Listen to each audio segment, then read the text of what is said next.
आपका स्वागत है जीएस ज्ञान कोश पे। इसराइल फिलिस्तीन विवाद के ऊपर ये दूसरा वीडियो है और यहाँ से हम समझेंगे कि किस तरीके से ऑटोमन एम्पायर जो था वो धीरे धीरे ख़त्म होकर वहाँ ब्रिटिश का कंट्रोल आ गया। ठीक है, तो स्टार्ट करते हैं।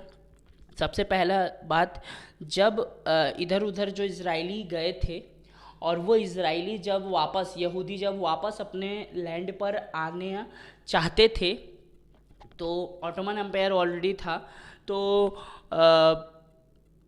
पहले जो प्रथम विश्व युद्ध हो रहा था ना, उसमें ये तो क्लियर था कि जर्मनी की हार होने वाली है और अलाइड फोर्स की जीत होनी चाहिए, जिसमें यूके बहुत ज़्यादा डोमिनेट कर रहा था। ठीक है, तो ये कन्फर्म हो चुका था। उसी दौरान एक डिक्लेरेशन आता है जिसको हम लोग बोलते हैं बेल्फोर डिक्लेरेशन 1917 में। अब ये बेल्फोर डिक्लेरेशन में यूके के फॉरेन सेक्रेटरी जो आर्थर बेल्फोर होते हैं वो एक लेटर लिखते हैं ज्यूइश कम्युनिटी के हेड को, और वो ज्यूइश कम्युनिटी का जो हेड है उनका नाम होता है Lord Rothschild. Okay, Lord Rothschild. Okay, इनको एक लेटर लिखते हैं और उस लेटर के अंदर ये क्या लिखते हैं कि देखिए कि वो ये चीज़ लिखते हैं कि पहले तो ये जो बेल्फोर बोलते हैं कि एक काम कीजिएगा, अब जूइश फेडरेशन के पास जब आप जोनिस्ट फेडरेशन के सामने आप ये लेटर पढ़ दीजिएगा। और जोनिस्ट फेडरेशन कौन था पता है? ये जूइश के ही समुदाय के लोग ही थे। जियोनिस्ट फेडरेशन, अगर पहला वीडियो देखिएगा आपको सब समझ में आ जाएगा। और उनके सामने ये लेटर पढ़ दीजिएगा और इस लेटर में क्या लिखा हुआ था कि जूइश के लिए एक नेशनल होम फिलिस्तीन में बनाया जाए, पर यह ध्यान रहे कि इसके कारण गैर यहूदियों को किसी प्रकार की तकलीफ ना हो, यानी उनके अधिकारों का हनन ना हो, और इनको भी अधिकार मिले, यूएस को भी अधिकार मिले कि इनका जो स्थल है इन पे इनको रहने का हक मिले। ठीक है, और ये सारा समय कब चल रहा था? देखिए 1917 में। और इसी लेटर को ही, एक लेटर लिखा था, इस लेटर को ही ये लोग बाद में बेल्फोर डिक्लेरेशन के नाम से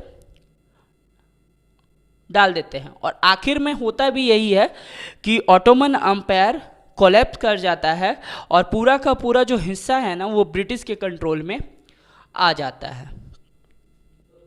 फर्स्ट वर्ल्ड वॉर के दौरान जब पूरे तरीके से ऑटोमन एम्पायर कोलैप्स किया, तो कोलैप्स करने के बाद जब आपके अलाइड फोर्स की जीत हुई तो ये पूरा का पूरा जो यरूशलेम का इलाका है, जो पहले फ़िलिस्तीन का इलाका है, वो ब्रिटिश के कंट्रोल में चला गया।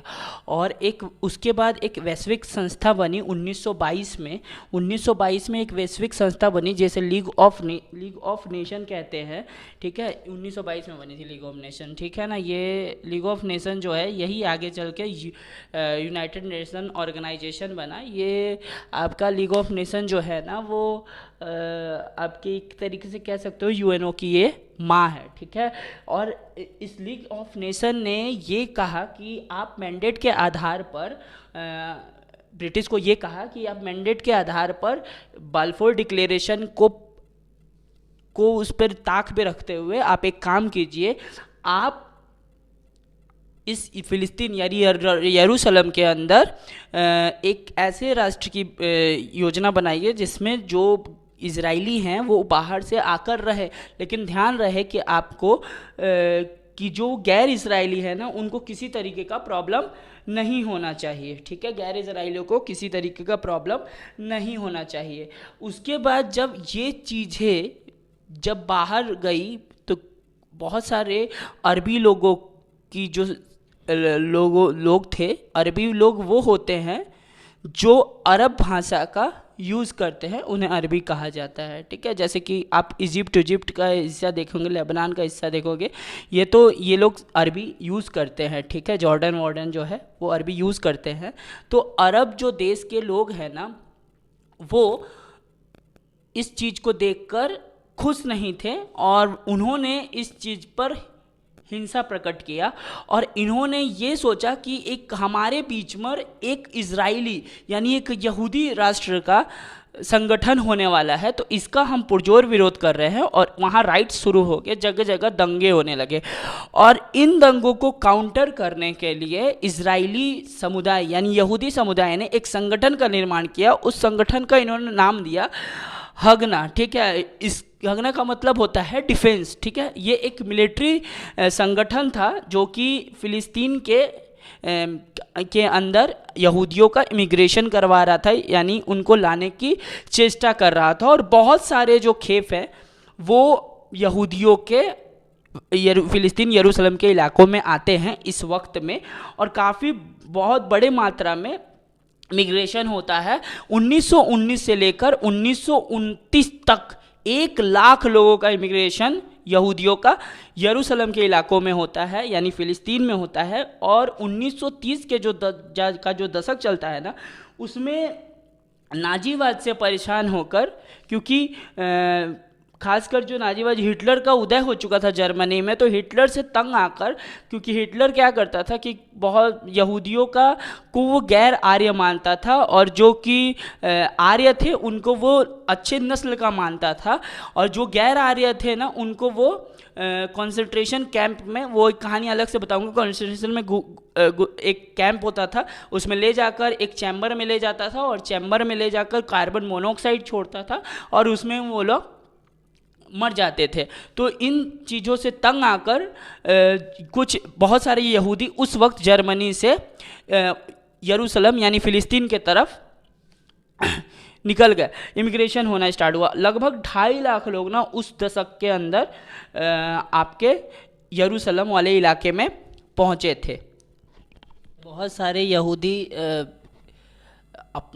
यरूशलेम यानी फ़िलिस्तीन के इलाके में आने लगे, तो और जब अरबियों ने ये देखा कि अब हमारी जनसंख्या के बराबर यहूदी आ रहे हैं, तो उनको ये चीज़ थोड़ा सा डर सताने लगा कि जब ये आना इतने स्टार्ट हो जाएंगे तो ये हमारे ऊपर डोमिनेट करेंगे। तो इससे क्या होने लगा ना कि और ये एक रिवोल्ट के रूप में मतलब इसने एक पूरा का पूरा कार्यक्रम बना लिया कि एक रिवोल्ट होना चाहिए हमारे बीच में। तो ये एक रिवोल्ट हुआ 1936 से लेकर 1939 के बीच में अरब रिवोल्ट हुआ। इस अरब रिवोल्ट के अंदर कम से कम 1000 लोगों की मौत हुई, और ये 1000 लोग जो थे ना, 1000 मतलब क्या, आप 1000 मतलब मान लीजिए कि हज़ारों में मौतें हुई, बहुत लोग मरे, हज़ारों की संख्या में लोगों की मौत हुई, और जिसमें अरब, ज्यूइश और ब्रिटिश लोग थे, ठीक है। उसके बाद ये सब देखने के बाद जब इंग्लैंड ने ये सब देखा कि ये तो भाई बहुत बड़ा रिवोल्ट हो रहा है कि हम उनको घर बनाने दे रहे हैं और इस पर जो अरब के लोग हैं वो रिवोल्ट कर रहे हैं, ये तो कत्लेआम हो रहा है, ये तो हिंसा बढ़ रहा है। तो इन्होंने, इंग्लैंड ने एक वाइट पेपर रेजोल्यूशन, एक डॉक्यूमेंट जारी किया। उस डॉक्यूमेंट्स में इन्होंने साफ साफ कहा कि अभी तक जितना इमिग्रेशन हो गया वो वहीं रुक जाएगा, और आज से इमिग्रेशन रेस्ट्रिक्टेड की जा रही है यहूदियों की यरूशलेम फ़िलिस्तीन वाले इलाके के अंदर। अब फ़िलिस्तीन में कोई भी यहूदी नहीं आएगा। तो बहुत सारे ऐसा वो भी हुआ था कि कुछ बहुत सारे यहूदी ऐसे आ गए थे जिनके बहुत सारे रिश्तेदार जो है ना वो बाहर रह गए थे, और बाकी और ये जो समय चल रहा था इस वक्त, जो नाजीवाद से परेशान काफ़ी यहूदी ऐसे थे जो कि नाजीवाद से परेशान थे, क्योंकि हिटलर ये मानता था कि जितने भी नाजीवाद से प्रभावित लोग हैं, जितने भी लोग हैं, वो सारे के सारे सही आर्यन नस्ल से नहीं हैं और उनको मार देना चाहिए। तो उससे भी परेशान होकर जो यहूदी है वो आना चाहते थे। इन्होंने, इनकी जो रॉयल नेवी थी ना, वो पूरे के पूरे आपके उसमें घूम घूम के देख रही थी अपने समुद्र में कि भाई कोई तो आ तो नहीं रहा है, कोई संगठन इसको लेकर अवैध तरीके से तो नहीं आ रहे हैं। लेकिन बहुत सारे यहूदी संगठन जो है ना वो अवैध तरीके से अभी भी लेकर आ रहे थे अपने यहूदी लोगों को इजराइल के, फ़िलिस्तीन के अंदर, ठीक है। और इसके बाद शुरू होता है सेकेंड वर्ल्ड वार, ठीक है। तो यहाँ तक आपको कैसा लगा आप बताइएगा। और